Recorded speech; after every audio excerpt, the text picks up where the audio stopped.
Uburaya ni umwuga, icyaha, ikosa cyangwa se igikorwa gihabwa n'izindi nyito bitewe n'aho cyakorewe, bijyanye n'umuco n'amategeko cyangwa se imyemerere yaho.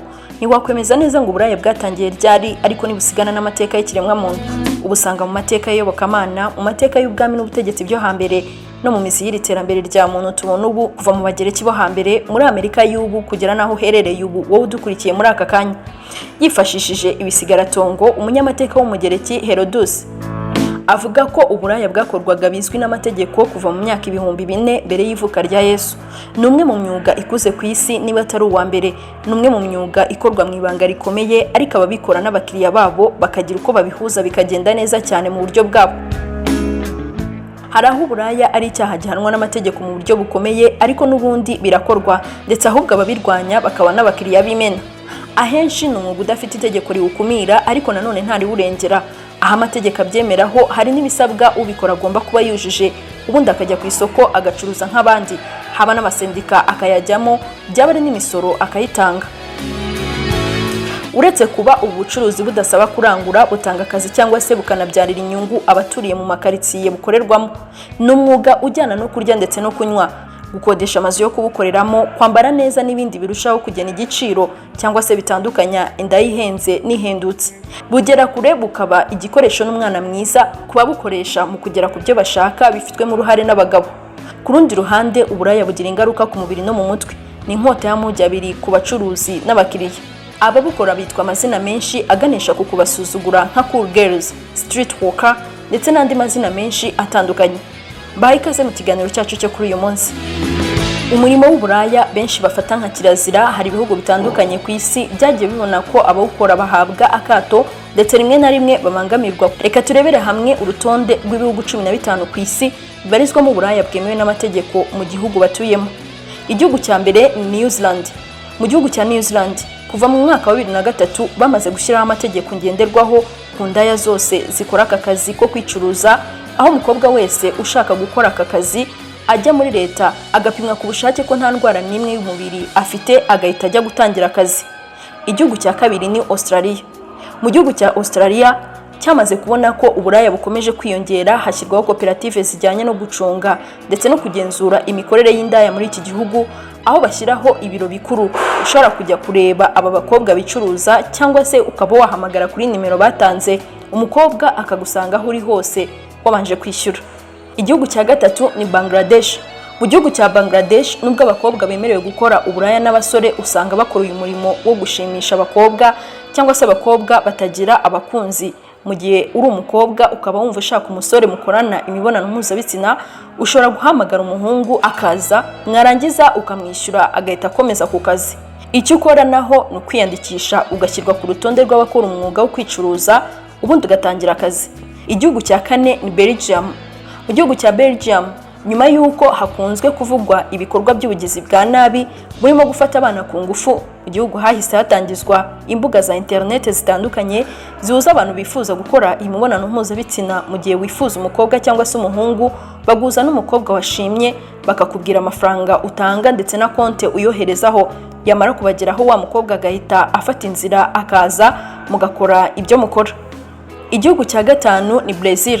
Muri iki gihugu uburaya bukorwa n'uburenganzira bwa muntu. Mu gihe wumva ubishoboye kandi wabikora ubikunze, uhita utangira gukora. Mu gihe hari uduce dutandukanye tuzwiho kugira indaya nyinshi, usanga ziteze abagabo ku muhanda ngo babacyure. Igihugu cya gatandatu ni Canada.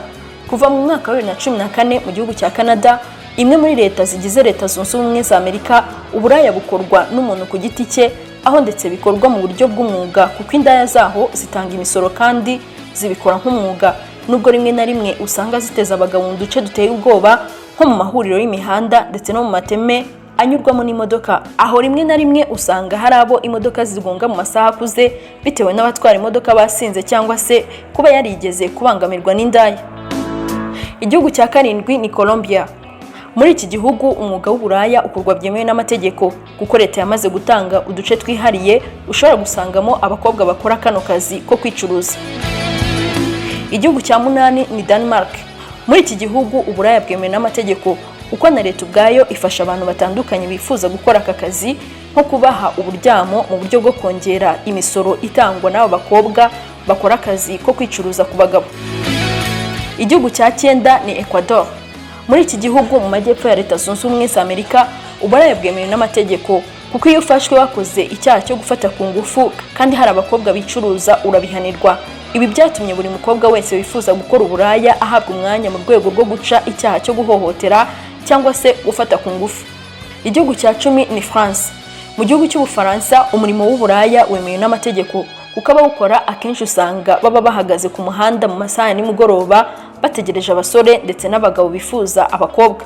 Si ibyo gusa, kuko tumwe mu tubari tubarizwa i Paris usanga hakunda gukorerwamo ibikorwa by'urukozasoni, ndetse rimwe na rimwe usanga baba barubatse amazu yishyurwa n'abagabo bifuza gusambana n'abakobwa mu gihe utifuza ko yamutahana mu rugo.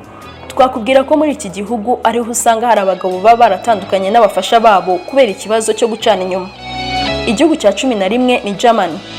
Mu gihugu cy'Ubudage itegeko ryo kwemerera ku mugaragaro abakora akazi k'uburaya ryasohotse mu mwaka w'1927, aho abakora aka kazi ko kwicuruza batanga amafaranga y'ubwishingizi ndetse n'umusoro ku nyungu mu gihe ukora uburaya, ndetse amafaranga ayishyurwa mu gihe cy'izabukuru mu gihe atakibasha gukora uburaya kubera imyaka. Igihugu cya 12 ni Greece. Iki ni igihugu kibarizwa mu majyepfo y'Uburayi, naho bakurikije amategeko y'Ubudage mu guha uburenganzira abakora umurimo wo kwicuruza. Umurimo wo kwicuruza ukorwa nk'indi yose, ndetse bakaba barabahaye uburenganzira busesuye bwo kujya kwa muganga kwisuzumisha uko bahagaze nta kiguzi basabwe mu gihe yaba arwaye cyangwa se yafashwe n'indwara. Igihugu cya 14 ni Indonesia. Mu gihugu cya Indonesia uburaya bw'umuntu ku giti cye bufatwa nk'inyungu z'umuntu ku giti cye, ndetse no kuzirengera ingaruka zizamubaho nyuma. Ikindi kandi kirazira kuba umwana w'umukobwa yakora uburaya hari undi umuhatiye kubikora. Ikirenze kuri ibyo nuko bihanirwa n'amategeko. Igihugu cya nyuma ni Netherlands. Muri iki gihugu hari agace kamwe kamaze kumenyekana kubera umurimo w'uburaya, aho abakobwa bicuruza bahurira hamwe, umusore akaza agatoranyamo uwo ashaka abandi bagasigaraho. Ikindi nuko muri aka gace usanga abakora umwuga baba bazi amayeri yo kumvikana amafaranga n'ushaka kugura umukobwa, ku buryo umukobwa aba agomba kwirwanaho yishakira abakiriya. Naha dusoreje ikiganiro cyacu cy'uyu munsi, naho ubutaha.